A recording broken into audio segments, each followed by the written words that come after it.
ശ്രദ്ധിച്ച ബാക്കി നമുക്ക് സംസാരിക്കാം. നിങ്ങളൊരു കാര്യം അറിഞ്ഞോ? ഈ വരുന്ന ജാനുവരി 25 നമ്മുടെ സ്വന്തം ദുബായിൽ വെച്ച് അലീസ ഇവന്റ്സ് ഒരു ഫാഷൻ വർക്ക്ഷോപ്പ് നടത്തുന്നുണ്ട്.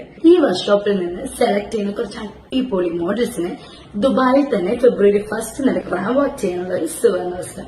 ഫാഷൻ ഷോയുടെ മറവിൽ മനുഷ്യക്കടത്തും കൂട്ടബലാത്സംഗവും നടന്നു വന്ന ഞെട്ടിക്കുന്ന വിവരങ്ങളാണ് അന്വേഷണത്തിൽ പുറത്തുവരുന്നത്. സെലിബ്രിറ്റികളെ വരെ ഉപയോഗിച്ച് അലീന പരസ്യം ചെയ്തു. അറസ്റ്റിലായ സിന്ധുവാണ് യുവതികളെ ദുബായിൽ എത്തിച്ചത്. ലൈംഗിക പീഡനത്തിന്റെ ദൃശ്യങ്ങൾ പ്രതികൾ ഫോണിൽ പകർത്തുകയും ദൃശ്യങ്ങൾ കാട്ടി ഭീഷണിപ്പെടുത്തി യുവതികളെ പലരുടെയും മുമ്പിൽ എത്തിച്ചുവെന്നാണ് FIR. വിവരങ്ങളുമായി ജുവിൻ ടുട്ടു ചേരുന്നു. അച്യുത്, ഈ സംഭവം കഴിഞ്ഞ ജനുവരി മുതൽ തുടങ്ങിയ കുറെ അവളമാരുണ്ട് ദുബായ് വന്ന് കിടപ്പുണ്ട്. ഇതുപോലെ നല്ല പ്രവാസികളെ പറയിപ്പിക്കാനായിട്ട് ഇങ്ങനെ കുറെ ഓഫീസുകാരികൾ നാട്ടിലൊക്കെ വല്ല വേറെ പരിപാടിക്ക് നടക്കുന്നവന്മാരാണ് ഇവിടെ വന്നിട്ട് ഇമാതിരി മോഡലിങ്ങിലെ മറവില് മാതിരി ഇതിനകത്ത് നിരപരാധികളെ ഒന്ന് പെട്ടിട്ടുണ്ട് പെണ്ണുങ്ങൾ. മനസ്സിലായോ? അവളമാരെ ഒന്നും പുറത്ത് വിടാൻ പാടില്ല. മാതിരിയുള്ള നല്ല നിയമമാണ് കൊടുക്കേണ്ടത് അല്ലേ? ചെറിയ രീതിയിലുള്ള പരിപാടിയൊന്നും അല്ല കൊടുക്കേണ്ടത്, നല്ലത് കൊടുക്കണം അവൾമാർക്കൊക്കെ.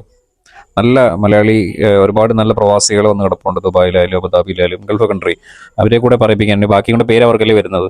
അവിടെ എല്ലാം വെടികളാന്നല്ലേ പറയുള്ളൂ നാട്ടുകാർ അല്ലേ? ഇത് തന്നെ ആയിരിക്കും പരിപാടി ഇതിന്റെ മറവില്ല. പക്ഷേ ഇതുപോലെ അഴിഞ്ഞാടി നടക്കുന്നവന്മാരുണ്ട്. കുറെ ടിക്ടോക്ക് ഒക്കെ ഇപ്പോഴും ഇവിടെ കിട്ടുന്നവരുണ്ട്. ഇവിടെ അഴിഞ്ഞാടി നടക്കുന്ന ഇഷ്ടംപോലെ ടീമുകളുണ്ട്.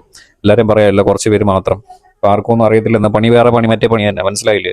നാട്ടിലുള്ളവർ നോക്കുമ്പോൾ പൈസയുണ്ട്, കാര്യങ്ങളുണ്ട്. പക്ഷെ ഇവളുമാർ വേറെ പണിയാണ് ഇവിടെ ചെയ്യുന്നത്. അങ്ങനെ കുറെ വാണങ്ങൾ നടക്കുവാണ്. ഇതിലിപ്പോൾ നാട്ടിലങ്ങ് മറ്റേ പരിപാടിക്ക് പോയാൽ പോരെ? എന്തിനാണ് ഇവിടെ വന്നിട്ട് ബാക്കിയുള്ളവരും കൂടെ പറയിപ്പിക്കുന്നത്? നല്ല മലയാളികൾ സ്ത്രീകളായിട്ടുള്ള പെണ്ണുങ്ങളെ കൂടെ പറയിപ്പിക്കുന്നത്. എന്തായാലും ഇവളുമാർക്ക് ശിക്ഷ സ്ട്രോങ് ആവണം. അതിന്റെ സൂക്കേടാണ്. മനസ്സിലായില്ലേ? മറ്റേതിനകത്തൂടെയുള്ള നല്ല ശിക്ഷകൾ കൊടുക്കണം. പിന്നെ ഈ പരിപാടിക്ക് ഇറങ്ങാൻ പാടില്ല. കുറെ പെൺപിള്ളേരെ പെടുത്തിയിട്ടുണ്ടെന്നാണ് പറയുന്നത് ഇവളൊക്കെ. എന്തായാലും സോഷ്യൽ മീഡിയയിൽ നല്ല റീൽസും കാര്യങ്ങളൊക്കെ ചെയ്തുകൊണ്ട് നടക്കുന്നവന്മാരൊക്കെയാണിത്. ആലോചിച്ച് ഇവളുമാരുടെയൊക്കെ ബാക്ക്ഗ്രൗണ്ട് അങ്ങനെയാണ്. ഉടായ്പ ഇനിയും പല ഉള്ളികളികളും പുറത്ത് വരാനുണ്ട്. രണസുവിനെയൊക്കെ ഇനി എപ്പോഴാ പൊക്കുന്നതെന്ന് തമ്പുരാൻ അറിയാം. ഇതുപോലെ ഏതെങ്കിലുമൊക്കെ വെച്ചാൽ കേസിൽ പെടുന്നുണ്ടോ? ഓൾറെഡി ആൾക്കാർ പറയുന്നുണ്ട് പാപ്പരാസികൾ. ബാക്കി ഇനി അതിന്റെ റിയൽ ഇതും കൂടെ ഇതുപോലെ ഒരു ദിവസം പൊക്കും.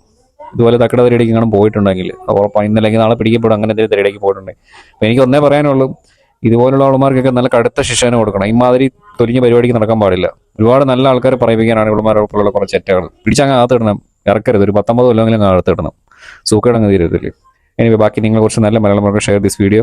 മോർ റിയേഷൻ വീഡിയോസിനായിട്ട് എൻ്റെ പേജും കൂടെ സപ്പോർട്ട് ചെയ്ത് കൊടുക്കും. 75557593 GPPP പെറ്റി വഴിയും ദാനധർമ്മം ചെയ്യുക, സേവനം ചെയ്യുക.